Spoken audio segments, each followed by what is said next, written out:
Hello and welcome to another legendary episode of Stripping and Dipping with your usual co-host AMG Dance.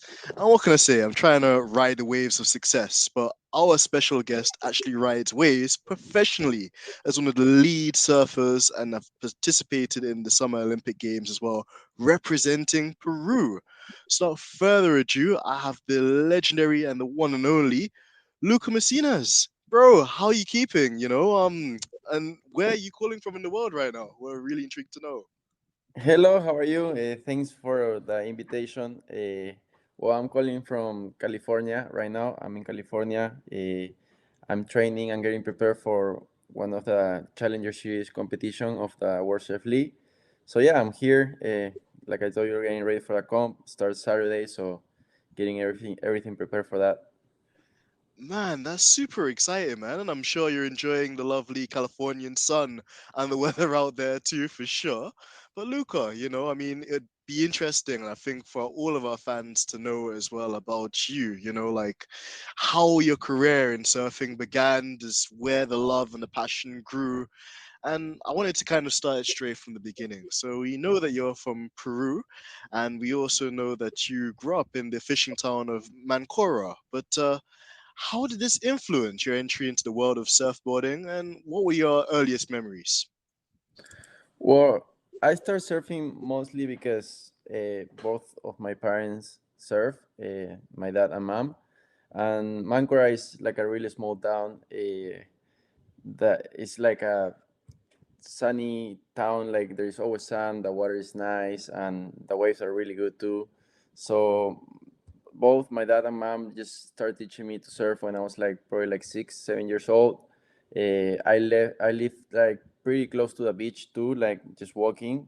And I don't know, like every day, the only thing we liked is just going to the beach, either to surf or just hang out at the beach and being with my friends. So that's how everything started, like as a fun sport. And then maybe when I was like 10 years old, that's when first competition, like national competition, came to Mancora in northern Peru. And that's when I started competing for the first time. And I really liked the competition because I don't know, it comes from my family. I like competing. So, Luca, we were really fascinated to kind of hear from you a moment ago that, you'd gained your earliest memories and experiences, surfboarding with your parents, which is super fascinating as well. Like, a lead question I wanted to kind of go back into in relation to that was, did your parents compete at all, like surfing, or for them, was it more just like a casual kind of hobby they did, and then you were the one which took it to the next level? Well, my dad and mom, like my mom didn't compete at all, and she just did it for passion. She loved surfing. She still loves surfing. And then my dad kind of competed in a couple competitions where I'm from, but he was never like as a competitor like I am. So I think both of them both didn't like the competition part. They just like surfing for fun and enjoying it. Even my sister surfs too, and my sister started competing when she was young, and then she didn't like it at all. So I'm pretty much the only one who is competing in the family. Wow, that's incredible, man, and really inspiring too to hear that, And in relation to the competitive aspect of it as well, Luca, for somebody that doesn't know so much about surfing or how the competitions are run, how is a surfboarding competition judged? What is the criteria? How do you score points or beat your fellow competitive surfers, for example? Well, most of the time you go out to surf in a heat for 25 minutes or sometimes half an hour. Usually it's a four-man heat, so you're competing against three other guys in my position, and then you can catch as many waves you want. But of course, you gotta be selective, no, and try to catch the best waves that are coming. This sport is really different to other sports because you never know what's gonna happen. It's you're competing in like nature, so you don't know exactly when the wave is gonna come or where it's gonna come and everything. So that's a really fun part of surfing. And then, like I told you, you can catch as many waves you want, and then it depends on how good your wave was, how good you surf it. Like usually the judges are looking for like big waves and big maneuvers like airs or like big turns with throwing a lot of water. They like also like variety of maneuvers, so you do like different types of maneuvers in the same wave. They love that a lot. And yeah, and they score the wave from 0 to 10. No, 10 is the best you can get and 0 the worst. And yeah, that's how surfing is judged. And like I told you, you can catch a lot of waves. And there's also priority. Priority is like when you get to the lineup, like the first one to get to the lineup back is the one that has first priority, and then second, third, and fourth priority. So that means like if you have first priority, you can catch whatever, like any wave that comes. And yeah, and then second priority catches the second wave pretty much. So that's kind of how it works. It's a hard sport to understand sometimes, but once you start watching it and actually like seeing everything, you will understand easy. Wow, that's super fascinating to learn as well from you, Luca. And absolutely, for a lot of our listeners and stuff like that, it will be the first time, I guess, that they've been exposed, to this amazing and very extreme sport, of course. And just to kind of learn from you as well, just how the judges go about marking the waves, and also to appreciate how unique the sport is in a sense. So, guys, thank you for bearing us with this podcast. We've had a few technical issues with the network, but nothing that will ever hold us back. So, yeah, we're gonna go straight back into this interview with the amazing Luca Mesinas, and here we go. So, Luca, I think just before we had the disconnection as well, you were giving me a really fascinating insight just into how the sport is, just how the sport is judged by the officials, and essentially it's based on like what waves a surfer can catch, the way that the surfer was able to control the wave and able to ride and do different tricks and kind of interesting waves and stuff like that as well, which is very fascinating for our listeners at home. But just in relation to, preparing yourself for competitions, because you mentioned that you've even got one coming up very soon as well, Luca. How do you train and do you prepare yourself for such an extreme sport, on the physical aspect of it, but also mentally as well? Well, I love to do. I do like little camps. Well, surfing is an sport that we have a lot of events in the year. So we're probably completing like maybe 15 events a year. So we have to be traveling a lot all the time. And whenever I have like maybe like a month of no competition, or maybe 2 months of no competition, I love to have like training camps. Like I usually come to here to California to train. I train maybe like 4 hours in the morning, like in the water with my coach, working on technique and stuff, trying to get better in every aspect of surfing. And then usually I go maybe 2 hours to the gym and try to surf again too. Depends on how tired I feel that day. But usually it's like that. I surf for 4 hours, train at the gym for 2 hours, and surf for 2 other hours more. And that's pretty much. I surf every day of the week. So from Monday to Sunday, I'm surfing every day. Just the days that I don't go to the. There's some days that I don't go to the gym. I maybe go for like 4 to 5 days a week to the gym. And then you have to stretch a lot too. Like you have to stretch your body because surfing is a sport that you have to be really flexible. And in the mentally part, I work with psychologists too, like sports psychologists a lot, because surfing is a lot about that, like the mental part. You have to be mentally strong to be able to go everywhere in the world and competing, because sometimes you imagine I'm from Peru, and sometimes I have to go all the way to Australia or all the way to Japan and compete there. And sometimes waves don't come to you in your heat, and I mean, you were prepared, but the waves didn't come, so you lose, and then there's no second chances. You lose in the first round, you're out of the event, so you have to go all the way back to your home after a really long flight and everything. And sometimes that you have to be really mentally strong to accept that and just keep going and trying to get in better, So yeah, it's a lot of mental stuff, training in the gym and training in the water. So it's hard, but I love it. I love surfing. I love going to the gym too, and I love working my mind to be strong. Well, Luca, like what you mentioned there is so inspiring, and I think a lot of us can take those things you mentioned as well. Because, as you mentioned, traveling alone, puts a lot of fatigue on the mind and also the body as well when you're having to acclimatize to different environments, different weathers, different time zones as well, like you mentioned. And then man, it sounds very brutal too. So like if you don't do well in the first round, then basically it compromises you for the following rounds and you might not be able to win or it puts you at compromise as well. So it's very interesting and I'm glad that you touched kind of on the mental side as well as the physical. To kind of like, go deeper into this question as well, Luca, like when you train and you're, at the beach and you're at the waves and stuff like that too, like how much of it would you say is more just like the physical conditioning and the staying fit? How much of it would you say is the actual technique, of being able to balance and, perfect certain tricks or techniques and stuff like that, when you're out there? Well, I think both of them are really, really important. Physically, you gotta be prepared all the time because when you're training, I'm telling you, I'm surfing for 6 hours, and 6 hours of being in the water is a lot. So if you're not really trained physically, you can start surfing bad, in your trainings, and that's what you don't want. You want to surf good in all your trainings and trying to improve, no, all the time.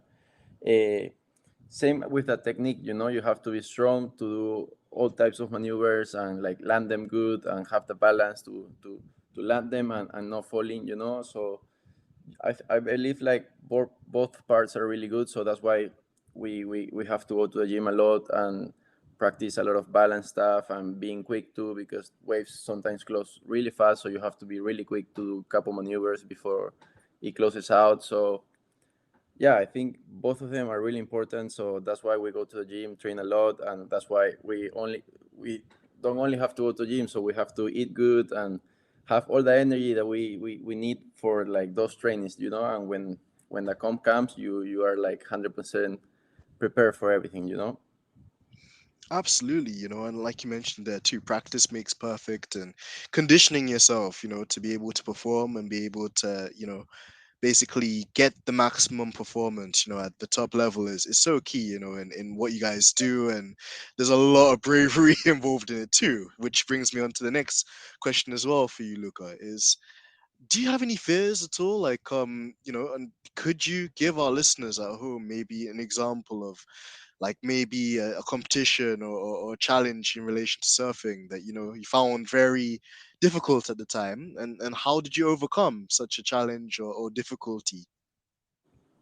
Well, yeah, I think we all have fears. There's two different types of fears. Surfing gives you a fear also when the waves are really big, so because it's a extreme sport, so you can get hurt really easy. So that's the first one that you fear, no? When you're surfing really big waves and you're kind of in the water, so you don't know what's gonna happen. But at the same time, it's kind of like a good fear because it makes you like realize that uh, you're living like in the present, and it makes you like be really like active, like you're thinking a lot about what you're doing and you don't want to fail, you don't want to do anything bad, so you're like living the moment. So that's kind of like a good fear. Like there's been many times where I've been competing and the waves have been really big, and I'm scared, no, of the waves, but I gotta do it, and that's when you overcome your fears, and that's a really good feeling. And then there is fears of also of like not doing well, or like not performing like you wanted, or like stuff like that, that comes with the mental stuff. So that's why I was telling you that you gotta be strong for anything. You pretty much you have to think about like you just gotta go and do your best. The result doesn't matter. If you did your best is the most important thing. So that's how I think, so yeah, there's those two types of fears, but you gotta overcome them. Absolutely, absolutely. I agree with you on that one as well, Luca. And it's key just to have that kind of frame of mind because, like you mentioned, there's a lot of things in life that don't go the way you expect them to, or you might already have like a pre kind of set that like mindset that you're gonna do like this particular role, or you're going to achieve this particular target, or so forth. But like you mentioned, especially with surfing, which I find fascinating, as you mentioned, is, the waves are not all the same. Like there's no kind of predetermined way you can fully kind of simulate that, because it's just based on nature, and basically, like, being able to have the skill and the competency and the confidence, to be able to overcome all the obstacles, and to be able to, perform at that level as well. So, it's really exciting to hear that, and also reassuring for a lot of our listeners at home, because in all walks of life, I think that same mindset you mentioned as well, if you can, apply yourself to do something, and even if you don't completely get the maximum you are aiming to get out of it, if you know that you've put your best foot forward and you've not left any stones unturned, then it gives you that confidence to know that you did your best. Whereas I feel a lot of people, you've probably seen this as well, Luca, like in life, some people, they do things like halfway, or they don't like fully train or practice, or they're not as dedicated. And then, for example, when it comes to, like, the big kind of moment where they need to perform, then it's more challenging for them to do, or they have like a sense of regret, because they know that if they had spent an extra day, they know if they had, like, prepared themselves maybe better, made the sacrifices they needed to, then they may have been in a better position. So I absolutely agree with what you just mentioned there as well, and I think it's really key too. And then another question for you as well, Luca, is like, how competitive is the surfboarding scene in Peru itself? And could you describe the process of, like, basically you having the honor to represent your own country? Because that, I think as well, Luca, is like a huge, huge, huge achievement. We really have to give you a lot of praise for that, because there's so many people that, like to do these things, or it's their dream one day to, like, represent their country, and you've done something which a lot of people will look up and aspire to achieve someday as well. So could you walk our listeners, through that experience as well? Yeah, I think surfing in Peru is growing a lot. It's a small sport for sure. I feel like all like maybe South America is a lot about soccer, football, and these kind of sports like surfing and other sports are like really small in the beginning. So they're growing a lot, but by being in the Olympics, by being like in the world stage, and more people are starting to watch this sport, and more people is like enjoying it, not doing it. So in Peru, is growing a lot of people is surfing now. A lot of kids are starting to be good, and they're trying to be like maybe like me, or like the past best surfer from Peru. So for me, it's like a really, that thing is like a really inspirational thing. Like one of my goals always is to represent my country in the best way, and to inspire like some of the future generations, like that are coming from Peru, surfers. So yeah, like I told you, like every time I go to compete in any kind of event, I'm trying to compete in the best way and trying to represent my country in the best way, and trying to inspire all the kids that are coming from my country, to so they can see how I did it, and maybe they can be like me, or they can be even better, So yeah, I think for like an athlete, that's always like a goal, no, to try to inspire the next generation. Exactly, exactly, and I think, you lead by example, Luca, because what you've achieved already is phenomenal, and I think a lot of people would envy to be in your position for sure. And also, like, touching on representing your country as well, and, taking part in the Olympics, which we'll do a deeper dive of as well. Like, could you give us insight into how you got selected to represent your country, and, does that experience as well? Yeah, well, I qualify in two events. The first event I qualified for the Olympics was in the Pan American Games, and they were actually in Peru. They were called Lima 2019. So that event was in Lima, and it was a really nice event with a lot of people. We were lucky that that event was at home, so we knew a lot the wave, and I actually won the gold medal, so that made my qualification for the Olympics. And then there is a lot of ways of qualifying for the Olympics. The other one was World Games, the ISA World Games, and I actually got in the ranking to qualify from that too. So I qualified twice for the Olympics for Tokyo, and the experience was amazing. In general, like being in the Olympics for the first time surfing, and going actually with a full team because we were two guys and two girls from Peru, and experiencing like everything there is about the Olympics, because I stay in the Olympic village with all the athletes of the world, and just being there with everyone and just seeing how everyone was so focused. Like one of the things that made like impressed me a lot was like the Olympic gym. When I Mhm. went there, like I saw like everyone like training for the sports, and it was like really really cool to be there and training, with all the best athletes in the world. So I think just the Olympics in general is something that is going to be in my heart for forever, and it's one of the best experience of my life. That's for sure. Oh, I could imagine, Luca, it's like a one in a lifetime opportunity, and the thing that is amazing with you is you earned it, you went through all the ranks. You mentioned as well that you had to go through these qualifying kind of rounds as well just to even get to that stage. And I think it's a huge reminder to all of our listeners and even the younger kids as well. Like, if you show dedication, you show practice, and you put, yourself forward, and have the right mindset, and you believe in yourself, then these things are very possible. So I'm very glad to hear that that experience would have been so life changing, and as well as that, to see other athletes from different parts of the world, but again competing for the same thing, you can almost appreciate in that sense too. So we'll come back to the Olympics there, Luca, but another interesting facet we wanted to explore with you as well is like rivalries, and like even just going against your fiercest rivals.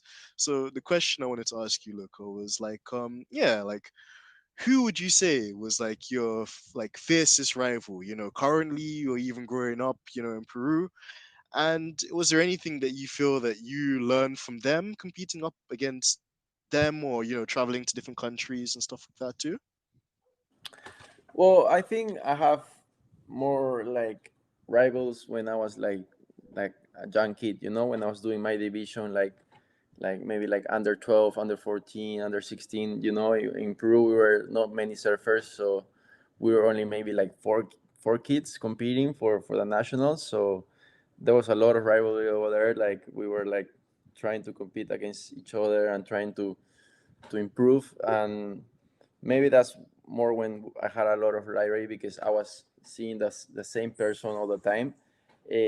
Right now, like the tour that we do, we're like 96 guys, so you're competing against different guys in each event, and you're not competing all the time against the same person, so it's really hard to have a rivalry against one athlete or one person. But still, like when you go out and compete in the World Surf League Tour, you just want to beat everyone, like even if you don't know him that much, or even if you know him, like that doesn't matter. Like you just want to beat them, and you just want to make your hit, and you just want to and then win the event, so it's good to have a rivalry and just fit from that, and trying to improve. And next time, and the same thing when they beat you, you just want to improve and have another chance against them, and just trying to beat them the next time, I actually had this year, like in the tour,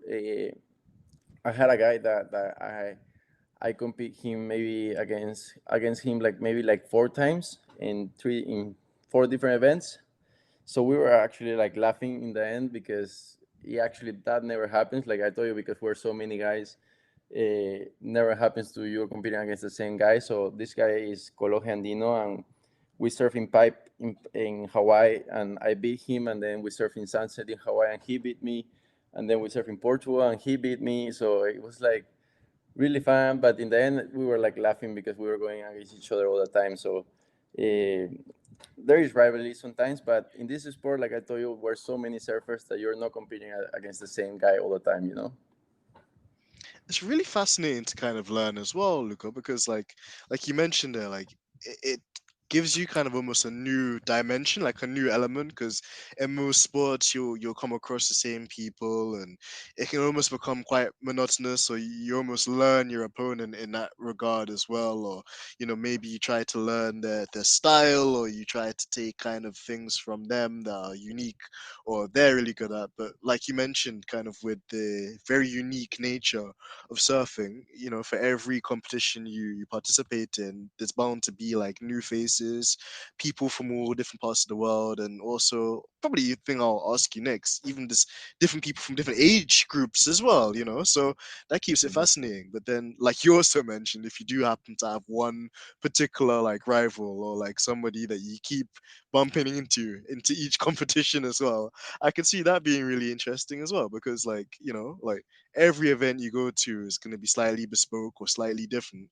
But then I guess the competition then kind of relates to like who is the overall better surfer, or who's the most adaptable surfer in all these different competitions, and the different conditions as well. So yeah, that's really intriguing to actually learn from you too, and kind of piggybacking on a point I made there too.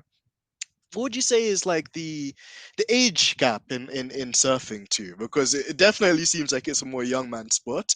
I would definitely say that. But it's an interesting one because in some sports like Formula One or football, we're seeing like drivers or athletes kind of go for a really long period of time and have like long careers. Is that a common thing in surfers? Like, what would you say is the average like length of career in terms of years for a surfer?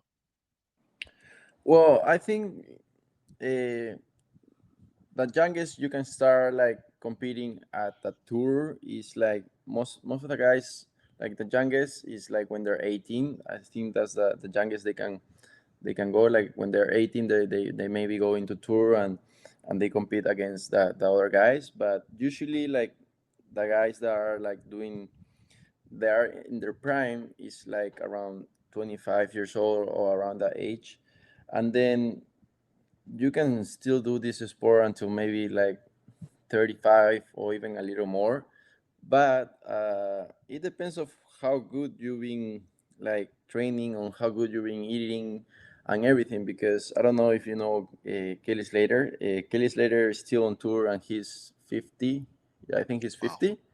So he's still beating the best guys in the world. He's 50 years old and he's still on tour and he's not falling out of tour. So it depends on you. I think that's the most important thing. Like if you're eating healthy and you're training a lot and you keep like focus, you can do this sport for a long time. And he's an example. I think he wants to qualify for the next Olympics and being the oldest like athlete on being on the Olympics, I think, or something like that. But he's like an amazing athlete, and he's like 50 years old, and he keeps beating all the young kids and all the best guys in the world. So I don't think age is it matters much. It depends on how good you train and how good you eat and how good you get your focus. No. I would agree with you. It's so true. And again, it's that like longevity. If you're good to your body, if you put in the kind of right works and you dedicate yourself, to well-being and fitness, then what's nice about the kind of world we live in now is that there's a lot of research, there's a lot of scientific data.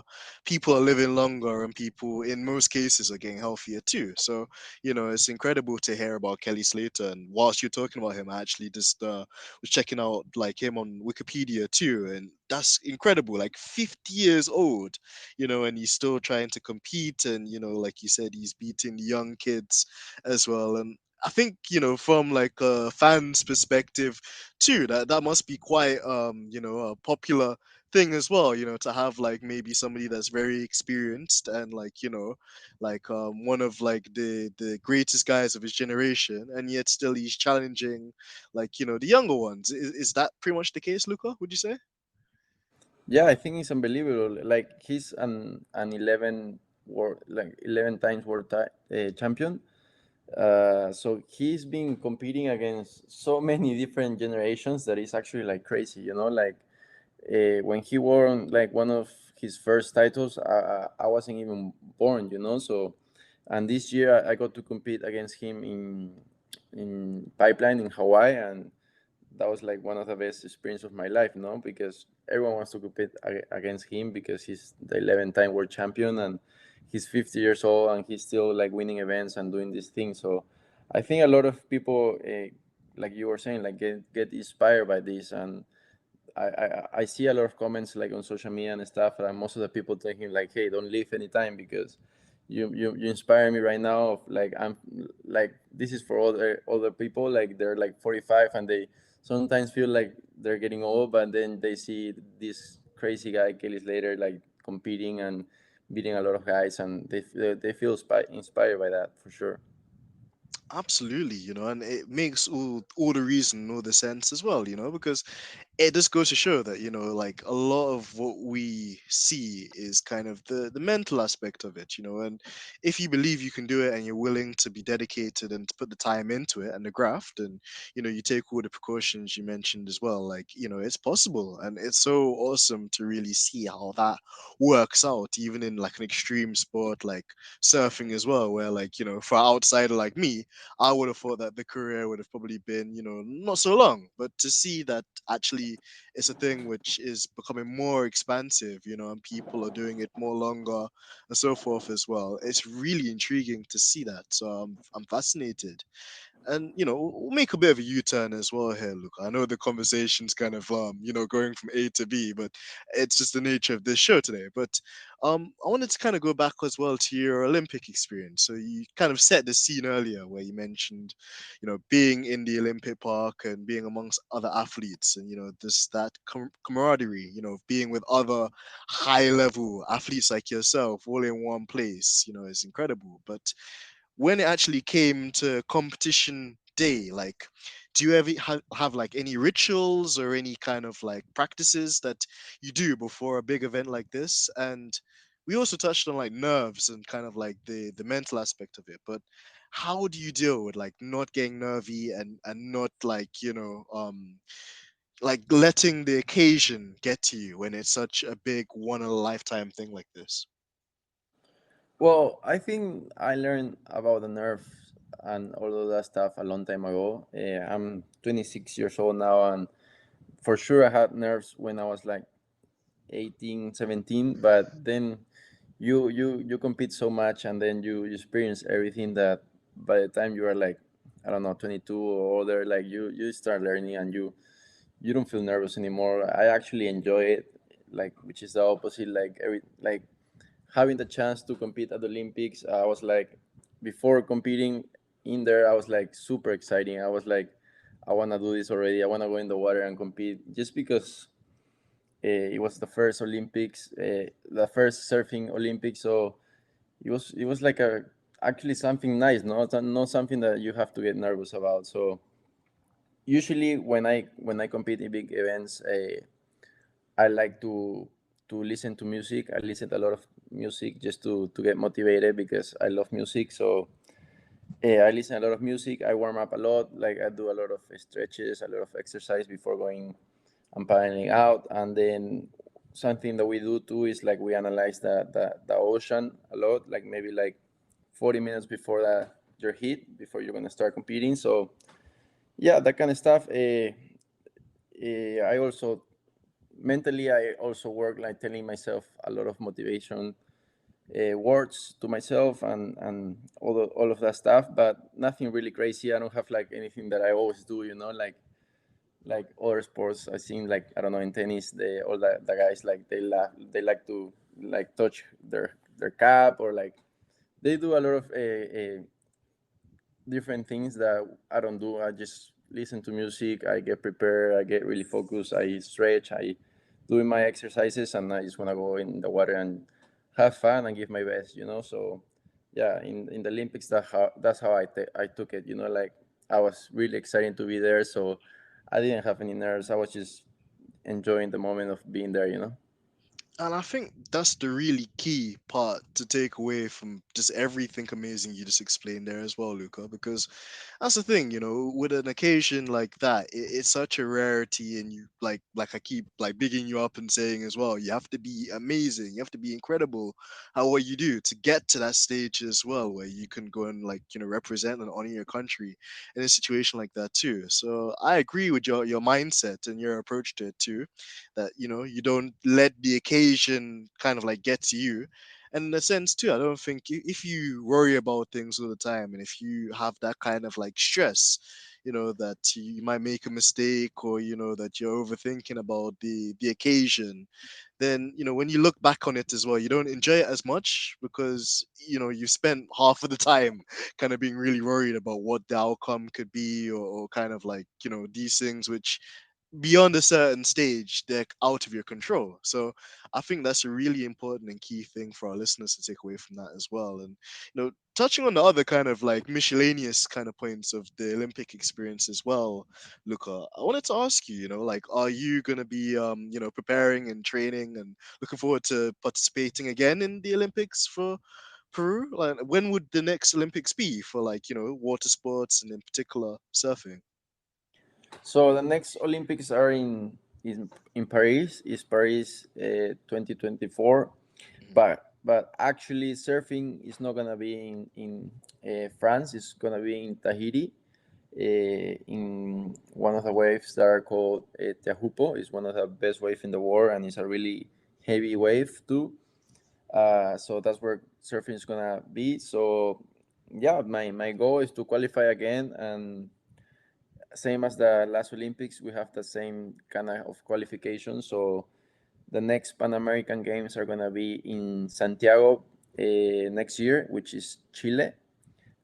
So that's gonna be give one spot for men's and one spot for women's to qualify for the Olympics. So yeah, that's the goal. I wanna go to Santiago 2023 and do my best, try to get a gold medal and qualify for the Olympics again, no? Because I really want to surf for the next Olympics and I really want to represent my country again.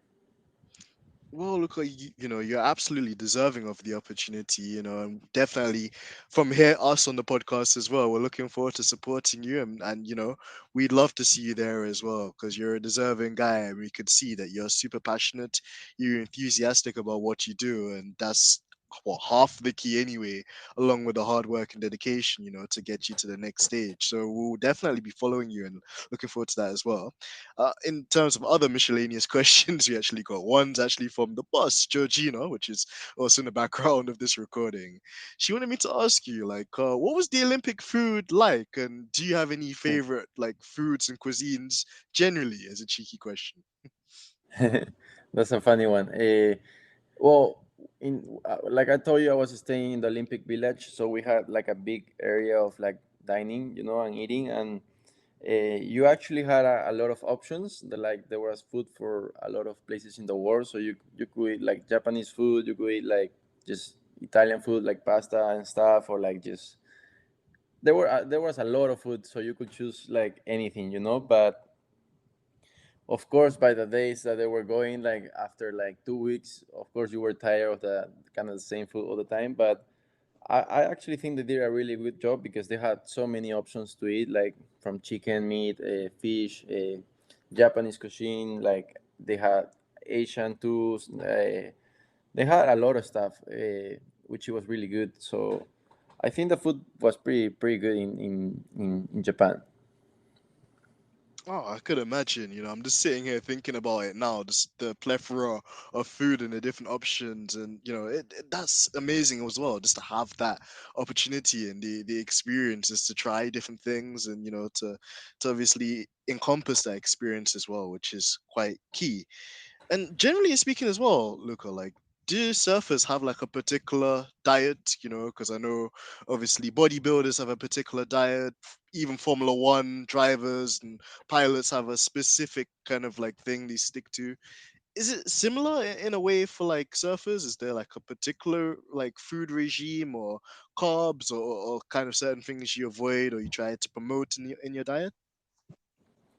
Well, I don't think we have like a really strict diet. Like maybe in other sports, because in most of the sports, like, your weight matters a lot. So surfing is like you gotta find your weight and you gotta be in your weight, and you make your boards because of how much you weigh and everything. So you always are, of course, trying to be in the same weight all the time. And like I was telling you, you're trying to eat as healthy as you can, just to have the energy of performing, so you can perform good in your trainings and competitions. So I actually don't have like a diet, like a specific diet, but for sure, like, from traveling and learning, I'm always trying to eat like the best I can, like trying to eat as healthy as I can, and just like I told you, so I can perform good and everything. So, but it's not like I have like a strict diet of what I have to eat every day. That's interesting, and I think actually it probably would make me want to become a surfboarder even more because you're not like caged to eat the same thing like rice and beans probably every single day because Mhm. it's good to have like a variety. It like as you mentioned too, as long as it's not impacting kind of your kind of ability to be agile and to do the kind of things you need to do as well, then it's nicer to have. And I think whereas some people might be put off from surfing because it's scary generally and it's quite an extreme sport, I think some people would get encouragement knowing that at least you get variety in terms of the food and the dieting as well. So, yeah, and whilst I've got you here as well, Luca, like Georgina's like sending me messages frantically asking the magical question I usually save towards the end of the podcast. So I might as well ask you it since we're on the topic of food. She's asked Luca, pineapple on pizza, yay or nay? Pineapple on pizza? No, it's a no for me. Thank you as well for saying that, Luca. Because I No, was gonna say, I'm also like a little bit Italian, so I just like my pizza really simple. Like, I usually go for cheese and prosciutto. and I think that's a perfect blend too. Like, and I'm Yeah, thankful you mentioned that as well. Like, Georgina makes me ask that to nearly all the guests. I'm like, one of these days you're gonna get me punched by like one of the Italian guests, because it's just like, who does that? Why on earth would you spoil something so sacred like a exactly. pizza? Yeah. Yes.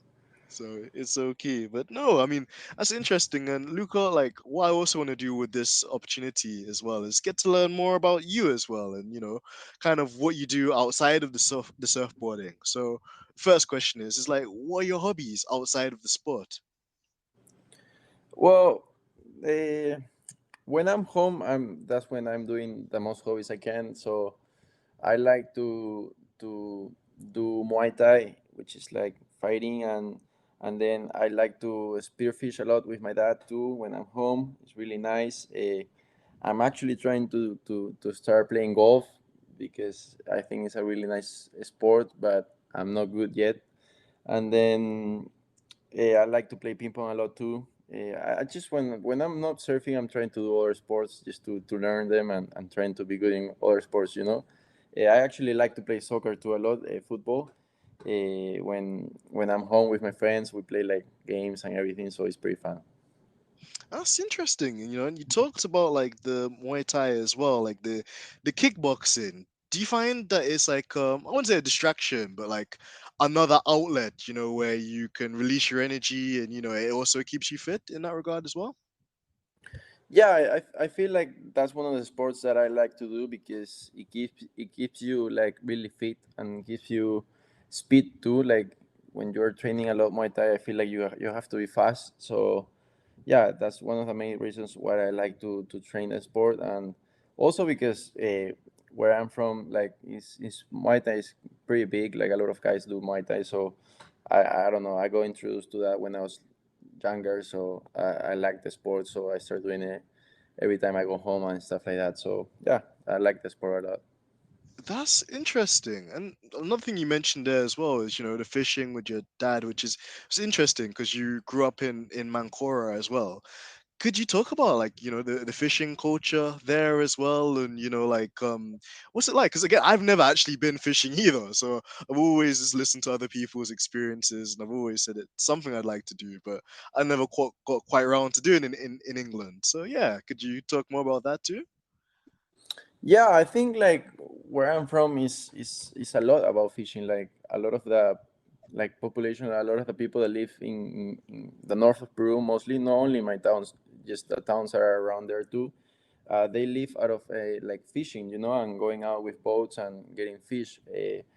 So that's a really big thing for where I am from. And then uh, but I like my like the way I like to fish is just with the spear fishing. So I go, you know, like you're going down with a gun and just Hmm. getting the fish you want for that you're gonna eat later, you know, in the day. So I also enjoy that because it's really good, like for apnea, like you're breathing really good and you're like holding your breath under the water, which is gonna help me anyways when I'm surfing. So yeah, it's I think that sport is pretty fun too, you know. And like you say, like I'm from a fishing place, which is the water is really nice, it's really clear. There's a lot of fish too, so it's really nice to do that kind of things. Ah, it's intriguing, and you kind of touched there as well on the transferable skills of, being able to hold your breath underwater and also just, like being able to kind of be agile and move around in the water as well. So it's quite key. And another thing, on the topic of getting to know you more as a person as well, Luca, and our fans learning about you too. You set the scene when you said you're in the Olympic Village and, you had your headphones on and you're enjoying the music. If there was like five artists in your playlist that you could only listen to those five artists or five songs for the rest of your life, like which artists slash songs would you pick for your playlist? So I don't know if in your country they listen to this kind of music, but it's pretty big in South America and Central America. We listen a lot to reggaeton. It's kind of getting big, Oh, like yeah, in the world absolutely. too. Hmm. So yeah, if I have to choose artists from like that I like to listen, most of them will be like from the reggaeton. You know, like Bad Bunny, Ro Alejandro. I have there's a lot, but I also like singers from the United States, like I don't know, like Drake, Post Malone. Uh, those guys are pretty good too. So I kind of like when I'm listening music, I kind of try to like choose variety. Like I kind of like to listen to that kind of stuff, like rap and stuff like that, and then also like reggaeton, which is like kind of like the rap but in Spanish, you know. So yeah, for sure, if I have to choose like five artists, it would be like maybe Drake, Post Malone, and like Bad Bunny. I don't know, Ro Alejandro and Jay Cortez or Mike Towers. Those guys.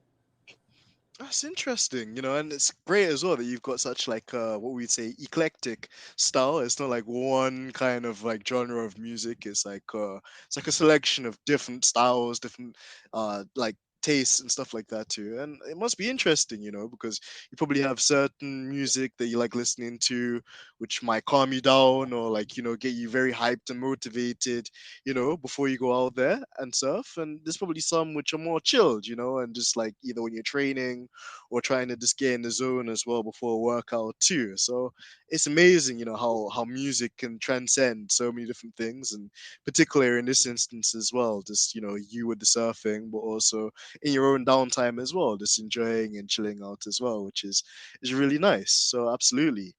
And then another thing I wanted to like ask you as well, Luca, is like, we've been talking about the sport of surfing and just how amazing it is and its evolution, through time as well.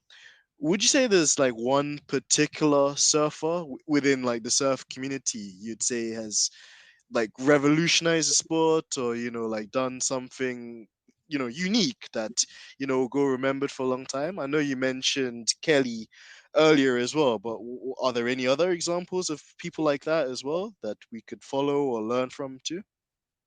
Well, like you say, I think the first person that is always gonna come to my mind is Kelly Slater, just because of like everything he has done in the sport, being a 11 world title champion. I don't think is that's really common. Like doesn't happen in many sports. So I think that's kind of crazy. And but then there's been guys that are like from the new generation, like maybe in surfing, like Gabriel Medina. I think I'm a really big fan of Gabriel Medina. He's a guy from Brazil.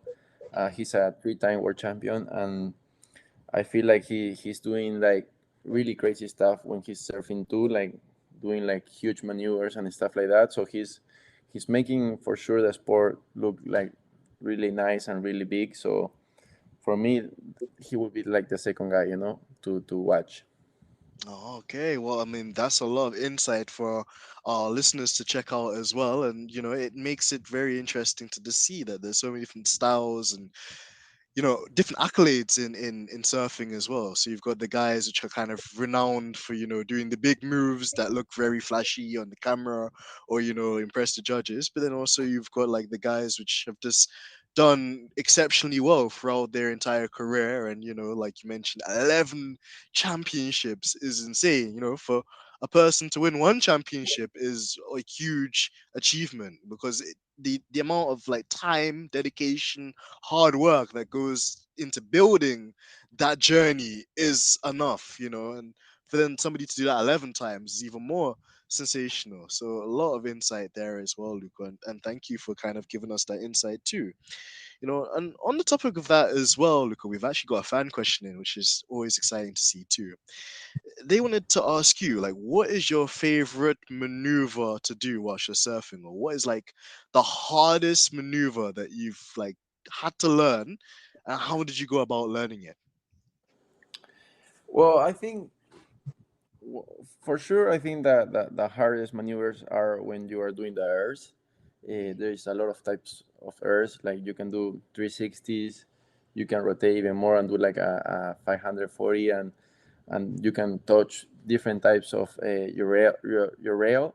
So there is a lot of types of airs, which is not actually like what I do the most. So for me, it's been really hard to try to learn that kind of maneuvers because I come from a place where we have really long waves and really perfect waves. So when you have these kind of waves, you draw lines. Like when you're surfing, you kind of draw lines, and you have really good style, and you're like doing like really power maneuvers and like throwing a lot of water. So I started surfing doing that. Like when I started surfing, I was just doing that kind of stuff. I wasn't doing many airs and stuff like that. So, of course, when you start competing, you have to be complete. You have to be good at doing the power maneuvers, and you have to be good at doing airs, and you have both waves. You can go left and you can go right. So you have to be good at both kind of waves. So it's a really big, like you can do a lot of maneuvers in a wave. So it's like you have to be good in everything. And for me, like the hardest I've been having to learn is for sure the airs. I'm still trying to learn and trying to get better on those airs because it's even harder to try to go in a heat and just say, okay, I'm just gonna go for it, and you don't even sometimes you don't know if you're gonna land it or not, but you just have to go for it, and sometimes I have had times that I couldn't land any, and sometimes I had time that I land one in the last second, and that made me go through the heat and everything. So I think that's one of the exciting maneuvers to do. Like when you do airs and you all the people that is watching you is like you're not really happy to see that. So for me, airs is like the thing that I'm trying to learn and trying to get better, so I can perform better. Absolutely, and like we mentioned as well earlier, like practice makes perfect, and to be able to have the judgment, to have the balance, to have the skill, precision, and bravery, to execute those maneuvers as well is like what makes for me, surfing a really exciting sport, to now get to follow and to look into because of you. So you have to take a lot of credit as well, Luca, for that. But yeah, just it's so interesting and fascinating to learn how you take the approach to it, and obviously the big air moves as well require that extra kind of flair and precision, and being able to kind of make the right calls so you can execute the move and then get promoted to the next round. And it's cool as well that you've used kind of your natural surroundings in Peru to kind of even better you and to kind of give you that like advantage over the competition, because you mentioned that Peru has like one of the best waves, and it's like a consistent kind of like thing which enables you to try different styles and try different maneuvers, which maybe other competitors don't get to do as well, which is really interesting. And then actually on the topic of that as well, we're talking about like the quality of the waves and how it varies from country to country as well. You mentioned earlier that you were like sometimes before a run you would you do like like an analysis of the ocean or of the waves, you know, with your coach or engineers and stuff like that as well. Like how does your approach change, for example, if let's say the waves are not so good or they're very treacherous and maybe not so kind of consistent compared to maybe like the perfect kind of conditions for you, like where it's like very straightforward and you know you're gonna be able to like, you know, predict a lot of what's going on. Yeah, I think that's why we analyze a lot the ocean before we going out. Like, of course, also we have to be ready for any changes because we're talking about the ocean. We kind of try to see where the waves are gonna break, but at the end of the day, it's not like an exactly thing. You know, like the wave can change in like any minute, so it can be changed by the time you go out in your heat. So we have to be prepared for any kind of change, you know, in the water. And but for instance, like you say, you know, when the conditions are hard, that's when you have to see the ocean the most because you gotta see your options. You know, that where you're gonna go sit and where you're gonna go surf, and where the best ways are. Like even if it's bad, you have to choose like trying to choose the best. You know, with the difference of like when you're surfing imperfect waves, it's like really straightforward. Like you see, okay, they're breaking over there, they're perfect, they're coming uh, anytime. So you just have to go there and just choose the best one and surf the best you can, you know. But the opposite is when the conditions are bad and there are waves everywhere and the waves are not that good. So you have to see where you're gonna sit and if it doesn't come here, where you're gonna change and everything. So I think you have to analyze a lot more when the waves are not that good. So you have to see and have like not only one plan because like I told you, like the ocean can change. So you have to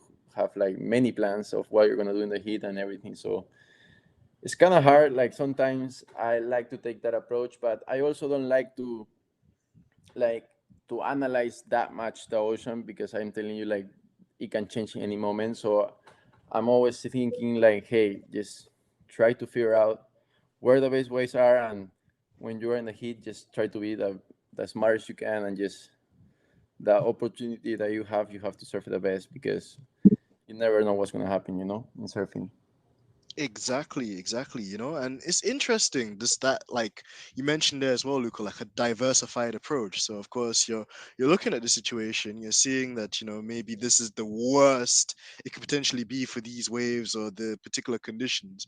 But at the same time as well, you don't like I guess narrow yourself down or just like accept that that may just be the one and only type of scenario you get. And I think it's very incredible and impressive as well, you know, from like even a normal person like me looking into the sport, that you know you have such a very all-encompassing and wide approach to that as well, because I guess you have to be versatile, you have to be able to think quickly and adapt, you know, to the sort of situations and circumstances you get in those competitions. And when you're presented with those opportunities where, you know, it might not be ideal conditions, but maybe through experience or through kind of being able to read the kind of competition a lot better. You know, you look at other people's runs and stuff, and you can kind of get an inference or like a basic blueprint, and then through your own unique spin, you know, be able to maximize the performance in that run as well. So it's really interesting. And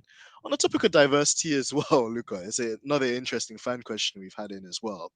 You know, for comparison's sake, like in football, we're seeing quite an emergence of like, you know, female like athletes being able to participate in like the female football competitions. In England, we have like a female Premier League at the moment as well. You've got like the female Euros, which is crazy as well because England are actually doing decent for a change. So I hope that that continues. No shade at England at all, but yeah, what would you say the female surfing you know scene is like? You know, does it attract as much like viewers and as much excitement as the male equivalent? And in general, like, is there any differences, or would you say that like the male kind of version of the surfing and the female form of the surfing is the same in terms of the rules and the way they're judged and standards? Well, I think, for instance, I think it's been changing a lot. Like, is improving a lot. Like, for instance, before in surfing, uh, they, like when they're doing the stops, like the championships, they were making us surf like the men's will surf like in really heavy waves, and the girls won't surf in those kind of waves, you know. Hmm. And now, like, they're trying to make like the girls actually surfing those kind of waves same as as the men's, you know. So they're having, like, when they're having the tour of surfing, like they're having the same stuff, like equal, you know, like men's and girls, and the girls are actually like improving a lot, and they're actually charging and surfing really big waves and actually like doing really big scores and stuff like that. So I think the sport for sure like changing, and making like the females like get more like as equal, you know, as the men's. Hmm. And in time, like if you talk about like prize money and everything, like now in surfing is like the same. So that's one good thing. If we talk about like how many surfers there is for sure more men's than girls. Like the tour has more men's than girls. Like maybe like in the tour there is like 34 guys, and there is like 22 girls. So there is like a little difference, because you know the sport is improving, like it's getting more known. So for sure in the future there's going to be more girls surfing, and they're going to for sure improve and being better. So I think is in surfing the female side is improving a lot and is evolving a lot. And I think in the future we're going to see like girls that are going to be ripping and doing like maybe the same maneuvers as the guys. So yeah, I think that's what I think in the female side of surfing. Well, man, that's really encouraging to hear as well, because even just in other sports, we see that they haven't really come that forward yet. They're not as progressive, or there are certain sports where there's a very old mindset, and through the older generation kind of moving on, the younger generation of like athletes like yourself are coming in, and kind of like doing the right things and saying the right things, and kind of inspiring not just the guys but the girls as well to give it a shot, and if they want to make it a career, and make it like a passion of theirs as well, that the opportunity is available to them as well. So that's super cool to hear. I think it's very encouraging. And even for our female listeners, if they've ever considered like surfboarding, or, they're into kind of water sports generally as well, it's very refreshing to know that that door is open to them, and hopefully it's something, even as time goes on, it will become even more popular on both sides as well, because ultimately you want to see the best of the guys, you want to see the best of the ladies. In sports, you just want to see the best of the best, and that's kind of where the competitive element comes as well. So it's really interesting to hear that as well, Luca, and thank you as well for answering that one honestly. And then kind of like bringing it back to you as well, Luca, because I'm conscious of your time, and I think we definitely need to get you back on later in the year too, so we can follow up your progress. We can ask you some more questions. It's been a super fun and an eye opener for me as well. But what I wanted to put forward to you as well, Luca, is you mentioned that you're 26 years old, and you're still young, by the way. I'm 26 too, so I won't take any slander about us being old. We're still young. We're still young, man. But Yes. yeah, but what I wanted to ask you was like, what advice would you give to like either a younger version of yourself, or even to kids growing up with ambitions to be as successful as you? Well, I think I'm the type of athlete that has been working really hard.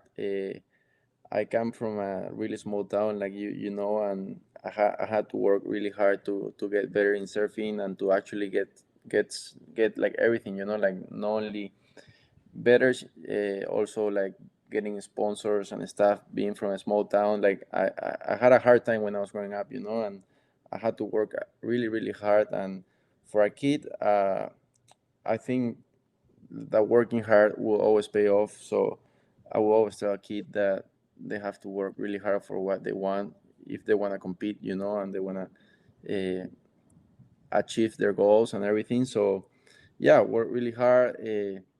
don't stop. There's gonna be for sure hard times. There's always hard times in life and in sports, but I feel like when you're learning for those hard times, that's when you overcome and you get even better. So I will always tell the kids that they have to dream big, they have to make their goals, and they have to work really hard to make them. And if you do that, there's for sure like a big chance you're gonna like make your all your goals happen. So that's what I will tell the kids for sure.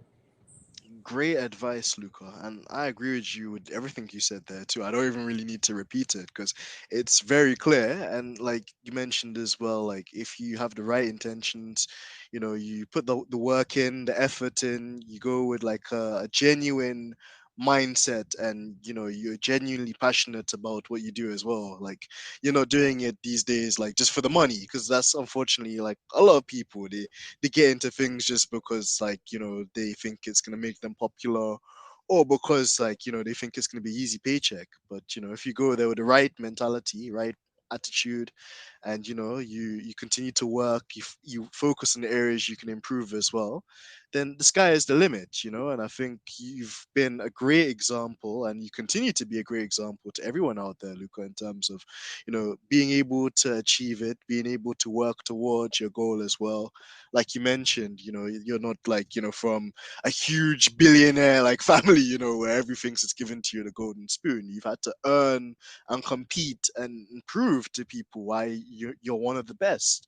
And I think that is so inspiring, and I think a lot of people could learn and take that mentality as well. So we're super proud of you, man. And then kind of another question that came into my mind as well, just with the nature of what you do and stuff. And one, the penultimate question is, you've done a lot of traveling. That's like probably one of the coolest things of what you do as well. Like you get to go to so many different places and experience like, the beaches and the oceans and stuff like that too. But what would you say like were your top, how I'll do it, or how I'll ask you this, Luca, is what were your two favorite like beaches to surf at, and what were your two favorite countries to visit or to explore?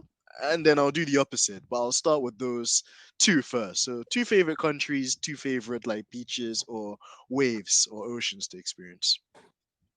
Well, the first thing that comes to my mind always is like I always want to be home, so I will always put Peru first because Hmm. I think it's an amazing country in type of waves and culture and food and everything. But if I have to choose other countries, I think Indonesia is one of the places that I enjoy the most because they have the best wave in the world, I believe. So that's one of the places I try to go every year because not only for contests, just to enjoy and surf the best waves in the world. So I will put Indonesia in the top of the list, and then I enjoy a lot too when I go to Europe. You know, like when I surf in Europe, like when I surf in Portugal, France. Those places are really nice just because of the culture and the waves and everything. So that those two places will be like one of the best places in the world for me. Absolutely, absolutely, and it's interesting to get your take on that as well. And I love that you also put Peru number one as well. You're a good countryman and a great ambassador.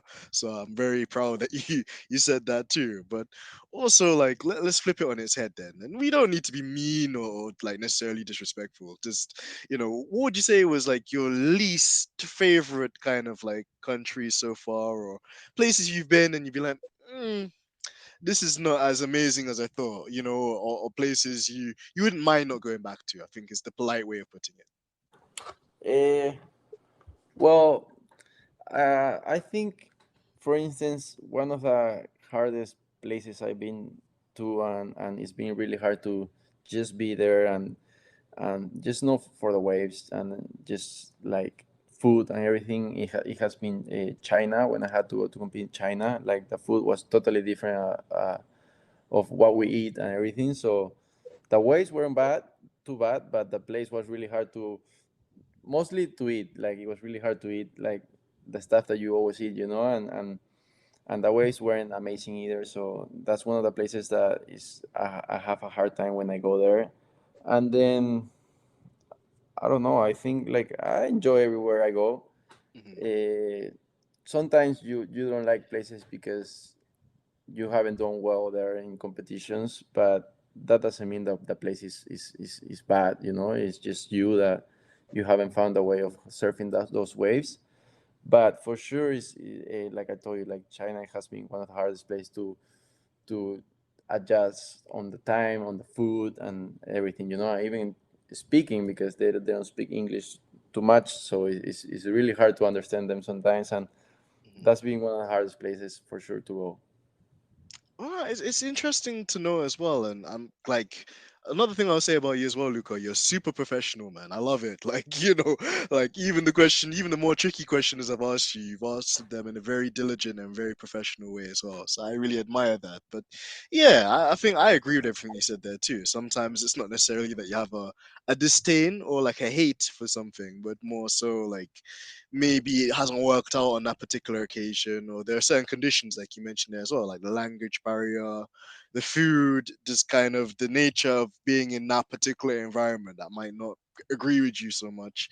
And yeah, you find it more challenging. But then sometimes as well, and I could tell that you're the type of guy like the day that you kick everybody's ass at China, you're gonna be very happy, very proud of Exactly. yourself Yeah. because you've Yeah, I actually overcome. ended up doing good there. Like I have a couple contests there, and I did really well, and I love the wave and everything. But it's for sure has been challenging to do everything there, like eating and speaking with people and everything. And so that's one of the hardest places. But at the same time, it's a place that sometimes you do good. So it's not. I don't think I hate a place at Mhm. all, but there's places for sure that are really hard to stay in. You know.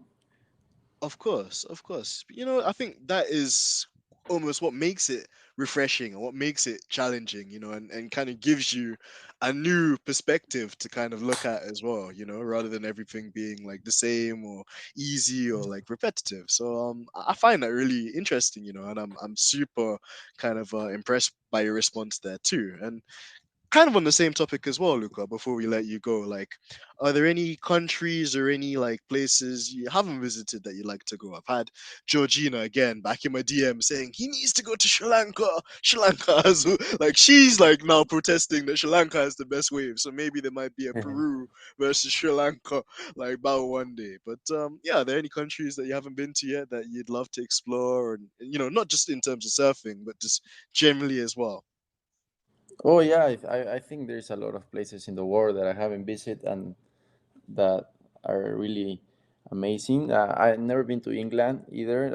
I always wanted to be there, go there, and maybe even surf there.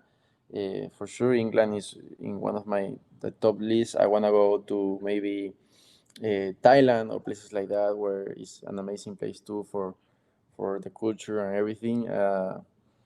I don't know. Let me think of other places that I've never been to. But it's like you say, Sri Lanka. I heard the waves are good too, and I have no idea anything about that country either. So it's always nice to go to new places and new countries because you never know what to expect, you know, and it's good to like explore new places. I also want to go maybe to Namibia. I don't know if you heard of Namibia. Namibia has Yeah. a really amazing wave, and I have never had the chance of going there. And that's one of the places I want to go surf one time too. And yeah, there is a lot of countries in my list, but that I don't actually have competitions in, so I have to actually put the time and go, you know, and explore. Man, I think it would be a great exploration, and like you mentioned there too, like being able to like broaden your horizons in one sense as well. And man, well, I'm based in England, so anytime you're here at all, bro, let me know because I'd be fascinated to meet you in person, Hmm. and yeah, just to learn so much and spend more time with you, man, because you've been so amazing, and like I feel there's so much our listeners will be able to take away with this from this session, and hopefully some future sessions we can do with you as well, Luca. So, on the final note, like to round up this great podcast that we've done today, what does the rest of the calendar look like for you? And I know that you've actually got competition this weekend, but what competitions do you have like currently ongoing, and what ones are you looking forward to in the imminent future? Well, I have still a lot of competitions this year. I'm gonna compete. Like I say, I'm starting this weekend. The U.S. Open is one of the stops of the Challenger Series. After that, I'm going to Panama for a surf competition too. It's a Pan American Surfing Games. After that, I'm coming back to here to California for ISA World Games. It's gonna be in Huntington Beach, the same place I'm competing this weekend. And then I have to go after that to Portugal for another Challenger Series. I have to go to France, Brazil, Hawaii, and that will be the last contest in Hawaii. And that is for no, you, like Luca. You sure you don't want to swap like careers or lives? Because I don't know how to surf at all, so I wouldn't like I wouldn't be representing you well. But I genuinely would love to be in your position, man. That is so Yes, awesome, and it's that's nice. It's nice, but at the same exactly. time, sometimes it's hard. Like I haven't been home, like home, since New Year's, so I haven't been there in like Wow. maybe 6 months or 7 months. So sometimes it's hard. Like it's nice to travel, but sometimes you're missing home and stuff. But I'm lucky that of course, like you say, I'm doing what I love. So I'm happy to be doing surfing. Exactly, and actually on that note as well, because family is a very important aspect of life as well, and is often fundamental, to a successful athlete like yourself too. Like, how do you like make sure that the relationship with you and your family stays good? Like, is it a case that you try and like fly them over for some of your competitions? Is it just like a FaceTime call like every day or every other day? How do you manage that? Well, both of my parents support me a lot. They have been supporting me so much through my entire career, so they know what I'm doing. They know that it's hard. Sometimes I cannot see them, but yeah, they travel with me sometimes. They go to a couple of contests. When I'm in Lima, which is the capital of Peru and not my home, I go there to be with my sponsors and doing a lot of stuff, training and stuff like that. They also fly from Ancora to Lima, so just to see me. And yeah, I don't see them that much like all the time, but they always figure out like a time to travel with me to a competition or just to go to Lima and visit me, for a short time. But everything is like perfect. So yeah, that's what we try to do to stay together. Oh, that's brilliant, man, and it's very refreshing to hear that too, because family are so key, and it's not something that could be understated either. It's so important to be able to have that balance of doing what you need to do, but at the same time as well making time for family, and then being able to share that experience with you as well. Either on tour or when you're back home, kind of competing locally, and they're able to kind of show up for those events too. So it's super important. But on that note, Luca, honestly, you've been an amazing star. You've definitely gained a new follower and fan in me. I'm gonna be making sure, like, I'm on all your pages, like, Thank you. just showing you support, and it will be the same thing for all of our listeners and viewers at home as well. You've put us on to a lot of knowledge, and hopefully, I mean, if you'd be happy to as well, I've got to ask you the question, perhaps towards the end of the year, maybe when some of the competitions are not as like as how should I put it, as like fierce as they are now, or as like how man, I'm like lost for the words right now. But when the competitions are not so like frequent, that's probably the best way to put it. We'd be happy to, and we'd love to invite you back on again, because there's so many other questions we didn't touch on, like commercially, the sponsorship aspect of it, and also other things about you and your approach as well. So we'd love to bring you back on again, in a very imminent future. But on that note, Luca, I mean, do you have any final words like you like to say to your adoring fans on a platform, and also for the new fans, where can they find you? Where can they follow you? Do you have a YouTube channel? Where can they get the latest and Luca Mesinas? Well, yeah, I have a YouTube channel actually, and it's with my name, no, Lucca Mesinas. I post a lot of stuff of my videos, competitions, training, blogs, and stuff like that. And then they can the social media that I use the most is Instagram, so I'm always posting stuff in Instagram. They can find me as Lucca Mesinas too. And then for everyone that is actually has heard of me and everything. Just I want to thank everyone that supports me and watches me surfing and competing. Every single support and everything always helps. And for people that haven't meet surfing yet, I will tell them that it's a really amazing sport. I will always tell a person to try this sport because it actually is a sport that you don't, maybe you don't see it, or you don't, you know, you sometimes you are lazy to do it because you have to put a wetsuit or you have to go into the water and stuff like that and learn it. But Mhm. once you get in the water and once you ride your first wave, you're gonna fall in love with the sport. So I will always tell a person that they have to try this sport and they will love it. So for the new fans, I will tell them that try this sport because it's an amazing sport. And yeah, get into it. And yeah, thank you to you guys too. And I would love to have another conversation in the future for sure. Oh, Luca, you are the man. You are the legend, bro. Thank you so much. And like you said there too, I think there's gonna be a lot of us now rushing to our local beaches to obviously give surfing a try. And through your positive words and your encouragement, who knows, you've literally might have inspired the next world champion surfer. They'll be listening to this, they'll give it a try, and then it's something they'll love for the rest of their lives. And adore as like a career and a sport that they can dedicate their lives to as well. So I'm very very appreciative and so thankful to you, man, for your time, and obviously management too. Big shout out to management for like loaning you to us for this time. And yeah, man, I'm looking forward to catching up with you shortly too, just as the year progresses. And yeah, giving you all the support in the world, man. You're an amazing guy and we're super super proud of you. Thank you so much. Really enjoyed having this conversation with you guys. Thanks a lot. Ah, no worries at all, Luca. Thank you.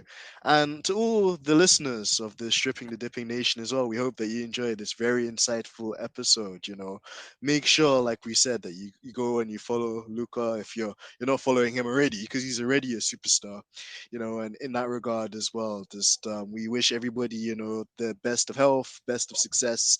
There's so many quotable things Luca said today that you could imply in your own life. So I definitely implore you, to take the advice and the positive encouragement that Luca's been able to share with us today. And it's phenomenal. It's really amazing when you can meet a top level athlete like Luca and you can learn so much from them just by listening and almost like actually living through them and their experiences and stories they say as well. So make sure you guys like, you subscribe, you share with a friend, share with a friend of a friend, share with your grandma. Maybe your grandma should be out on the waves too. Maybe that should be a thing as well. So you're never too old. You're never too old. But it's been your usual co-host, AMG Dens, trying to ride the waves of success. And until next time, guys, thank you so much as always for your support and tuning in. And we'll be back with some more legendary content very soon. Peace.